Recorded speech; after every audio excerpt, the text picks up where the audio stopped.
کراچی کی شارع فیصل پر آج سے لین کی خلاف ورزی پر ای چالان ہوگا۔ ترجمان ٹریفک پولیس کے مطابق شہریوں سے گزارش ہے کہ تمام گاڑیاں اپنی اپنی لین میں چلائی جائیں، موٹر سائیکل، بس اور کاریں لین کی پابندی کریں۔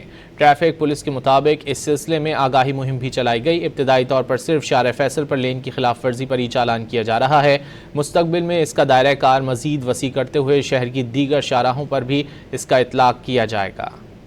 کراچی کی شارع فیصل پر آج سے لین کی خلاف ورزی پر ای چالان ہوگا۔ ترجمان ٹریفک پولیس کے مطابق شہریوں سے گزارش ہے کہ تمام گاڑیاں اپنی اپنی لین میں چلائی جائیں، موٹر سائیکل، بس اور کاریں لین کی پابندی کریں۔ ٹریفک پولیس کے مطابق اس سلسلے میں آگاہی مہم بھی چلائی گئی۔ ابتدائی طور پر صرف شارع فیصل پر لین کی خلاف ورزی پر ای چالان کیا جا رہا ہے۔ مستقبل میں اس کا دائرہ کار مزید وسیع کرتے ہوئے شہر کی دیگر شاہراہوں پر بھی اس کا اطلاق کیا جائے گا۔ کراچی کی شارع فیصل پر آج سے لین کی خلاف ورزی پر ای چالان ہوگا۔ ترجمان ٹریفک پولیس کے مطابق شہریوں سے گزارش ہے کہ تمام گاڑیاں اپنی اپنی لین میں چلائی جائیں، موٹر سائیکل، بس اور کاریں لین کی پابندی کریں۔ ٹریفک پولیس کے مطابق اس سلسلے میں آگاہی مہم بھی چلائی گئی۔ ابتدائی طور پر صرف شارع فیصل پر لین کی خلاف ورزی پر ای چالان کیا جا رہا ہے۔ مستقبل میں اس کا دائرہ کار مزید وسیع کرتے ہوئے شہر کی دیگر شاہراہوں پر بھی اس کا اطلاق کیا جائے گا۔